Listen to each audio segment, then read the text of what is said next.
I started working on a rose farm around 4 years ago.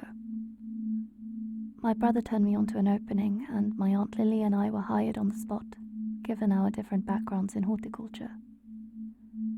It was harder work than I had anticipated, as we not only had to tend to the roses in the greenhouses, but also had to deal with the monster plants out in the huge garden. There was no air conditioning, and when the temperatures climbed in the summer months, we found shade wherever possible.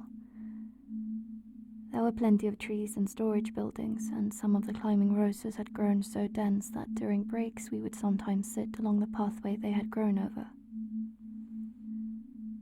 We set our own hours, and our boss, a terrible dragon of a woman, was blessedly rarely there to breathe down our necks. From here on out, we will call her Boss Dragon. My brother was fired after being accused of breaking into her house. He hadn't. No one had, we later learned. She was just batshit bonkers. But my aunt and I stayed on until family obligations kept her home more often than not. There was a revolving door of workers who came and went, usually due to how unpleasant our boss was. But the one constant was Tommy. Tommy was an older man who was nice enough, if not a bit odd. He had worked there for 9 years at that point. Toward the end of the first year, he and I were the only ones working the farm, and he seemed pretty harmless. Our conversations during breaks were innocent and innocuous enough. I learned that he had moved from West Virginia some years earlier with his elderly mother, but he never told me why his family up there never talked to him, and I never asked. I'm a private person, and I figured it wasn't my business.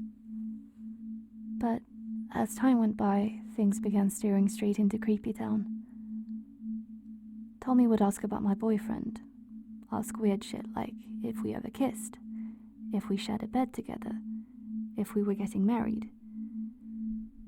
Each time I had told him that I didn't think those were appropriate things to ask a coworker, and it seemed like that was that. Now, Tommy had always had a bit of a staring problem. I thought it was due to bad socialization, but it was really starting to get weird. The staring became worse, somehow, when he started working on the opposite side of the property. Sometimes I would catch him crouched beneath a large bush or beneath a tree, just watching me work. If I saw him beneath a shade tree or beneath the climbers, I would go and sit in my car and have my break there. Tommy was incredibly quiet when he moved. Sometimes I would stand up to find him right behind me. I have horribly bad anxiety, and this did not bode well. It got so bad that I told him straight up to stop, or I would clock him. I asked Boss Dragon about him one day during one of her upswings, but she confided in me that while he had been working there for years, she didn't know very much about him. She assured me, however, that he wouldn't harm a fly. That first summer turned to fall, and when winter hit, the job ended. I started back the next year, happy to be working outside. I had almost completely forgotten about Tommy, but there he was, working away. I spoke to him as little as possible, and when we had a new hire, I always made sure to stick around them, even if their stay was only temporary.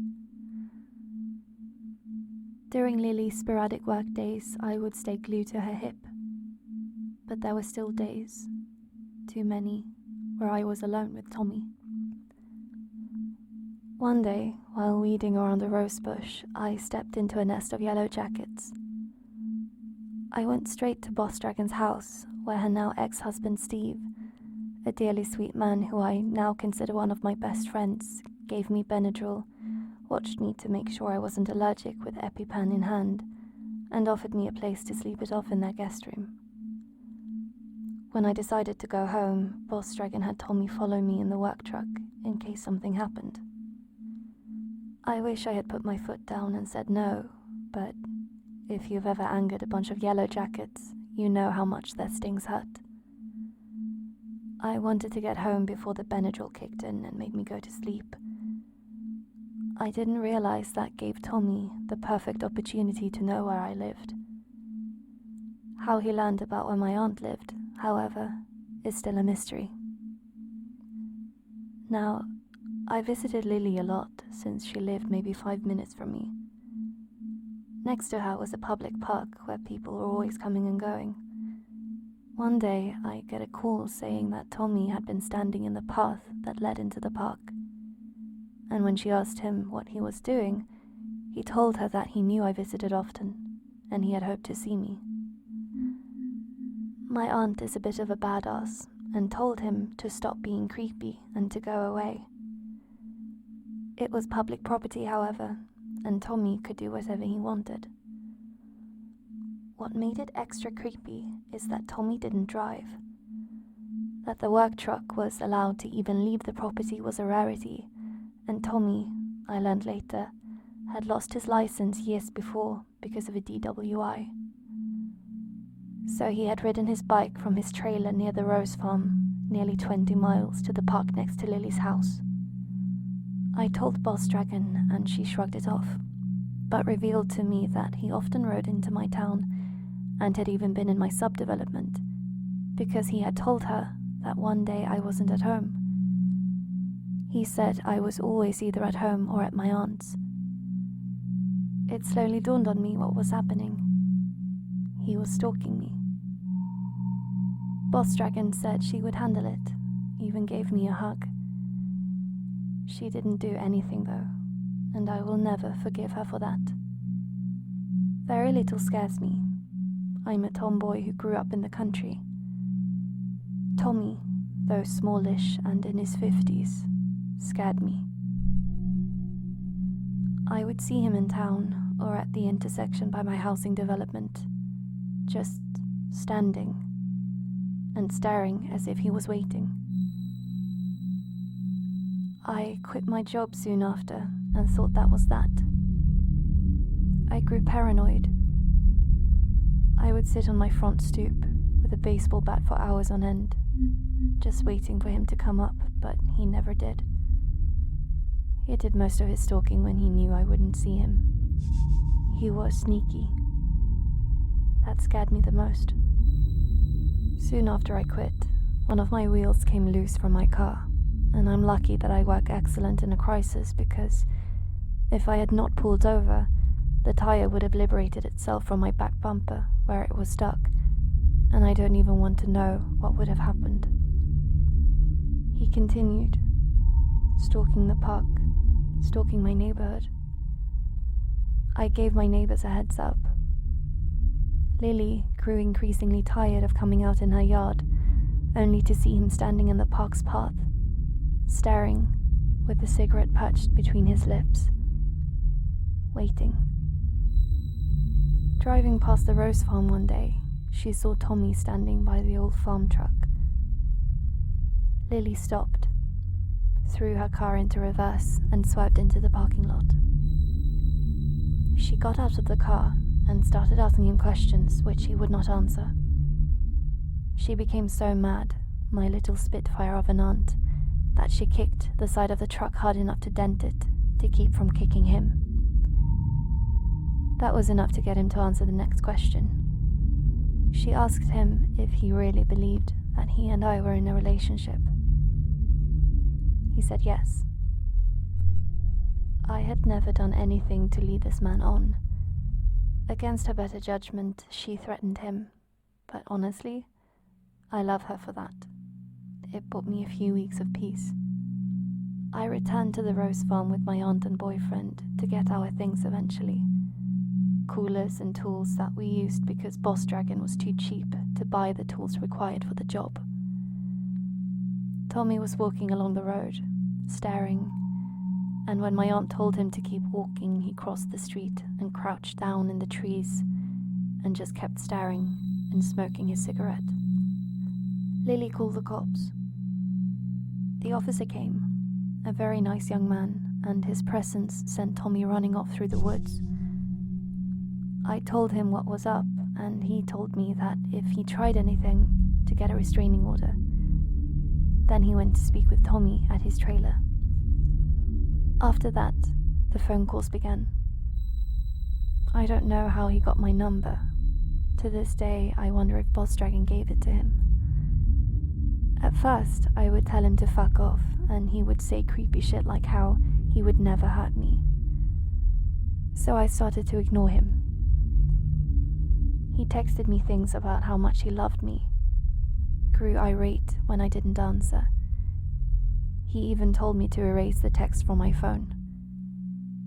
He wouldn't stop, and ignoring him just seemed to push him further. He kept it up until I blocked him, but he continued his daily rides into town and to the park by my aunt's house. We're also pretty sure that he loosened the lug nuts on my car. So was the cop we talked to, and the judge, but without evidence there was nothing we could do. That was the last straw for my boyfriend Tim. Tim, a very sweet and level-headed man, confronted him next. The car had barely stopped when he jumped out of it and asked him what his deal was. Again, Tommy was asked if he thought I was his girlfriend. Again, he said yes, even after I made it extremely clear that I wasn't. That was the confrontation that caused Tommy to drop his simpering idiot act. It's hard to describe. I was sitting in the car with my aunt, and it was like the man had a shark's eyes. I went to the courthouse as soon as I could, and was terrified that they wouldn't believe me, despite the texts and witness testimony. I filled out the appropriate forms and then went to speak in front of the judge.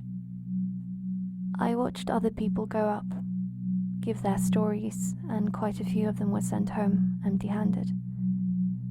The judge was as cold as ice, and I was terrified. I pride myself on keeping my composure, but when I went up there and began speaking, I just burst into tears. I didn't feel safe in my own home. I didn't feel safe in my own town. He was so quiet when he moved, you see, that I had never heard him sneaking up behind me. My sleep was plagued with nightmares where he bashed my brains in with a brick paver from the garden. To my surprise, the judge's demeanor changed. He issued an emergency restraining order then and there, and told me to come back the next week for a more permanent one. He didn't even ask to see the texts. Tommy never even showed up to defend himself. He wasn't allowed anywhere near me, and the cops checked in on me from time to time, which was extremely nice and comforting. I grew comfortable again, but it took a long time. Summer came again, and Boss Dragon called to ask if I would work.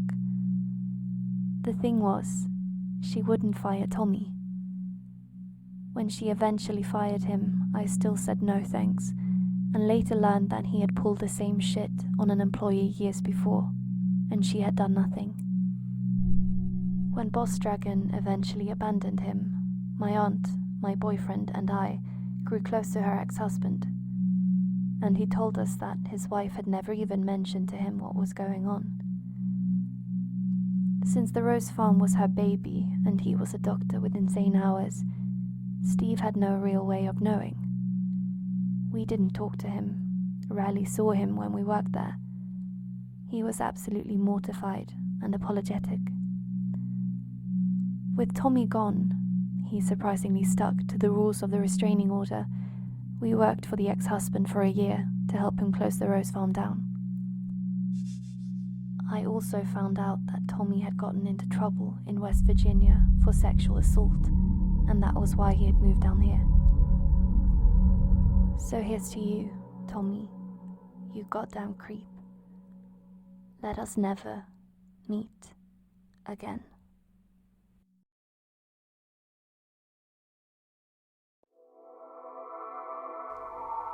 I was 19 at the time when I worked at the adult store.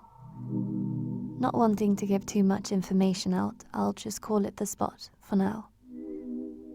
So, the spot was basically a chain of, I think, 12 stores. On average, it was 2 people per store. You and the other person would alternate days, so working literally every other day of the week.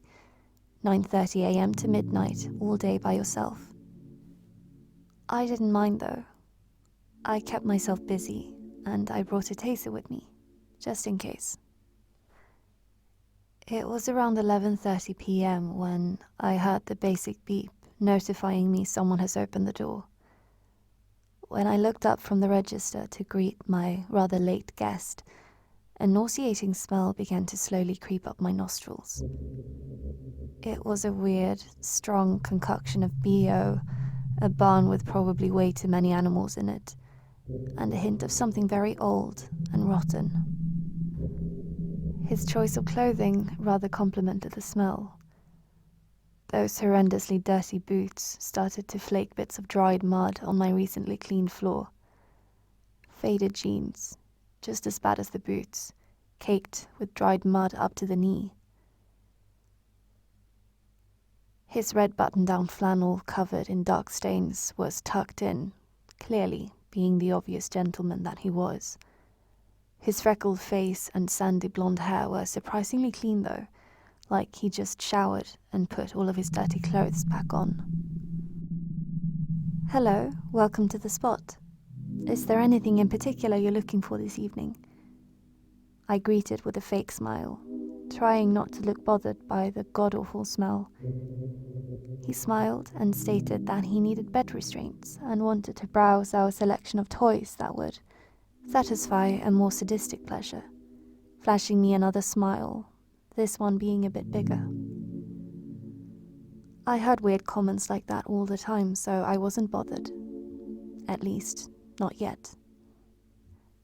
I figured he wanted to see our selection of pretty basic BDSM inventory. I showed him to our 3 different restraints. He picked one out, and then walked over to our little stand of whips, ball gags, etc. I let him know that everything we have is out on the floor, and if he had any questions to let me know. This is when things got weird. Every couple of minutes, he would pick up an item and ask if we had something bigger, more invasive, more intense. Every time he asked, he wouldn't break eye contact with me, as to not so much as miss a twitch of discomfort he was clearly trying to cause. Every time I stood my ground, I would blankly tell him time and time again, "Sir, like I said before, unfortunately all of our items are out on the floor." It was a red vinyl top, something you would see in your basic girl-on-girl wrestle match in baby oil. "Do you happen to have this in another color?" he asked, almost hopeful that we might actually have something he desperately wanted in the back. I told him, unfortunately, we didn't have any other colors, almost desperately. It was 11:55 and I just wanted this guy out of my store. "It's a shame you don't have it in any other color," he sighed, looking at me, waiting for a reaction. Hopefully, if I just say something, he'll be satisfied and finally leave, and I could finally Febreze the hell out of the store to cover the god-awful smell and go home. So I said the only thing I ever had to say about the red vinyl top to customers. "I'm not a huge fan of it. Personally, it makes me think of something someone would use in a snuff film." I giggled nervously at the end when I could tell by his facial expression that he thought I said something extremely unintelligent. He then chuckled, looked at me excitedly like he was about to blow my mind with some amazing information. And I guess technically he did. "You're too sweet and young of a thing to know anything about that line of films, baby doll.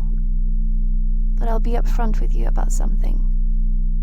People who watch and or make those movies love the gory ones. The more blood the better. They drink that shit up like desperately needed Monday morning coffee.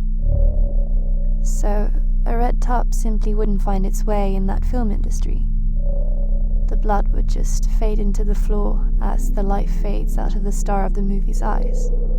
He paused, winked at me, and then checked his phone.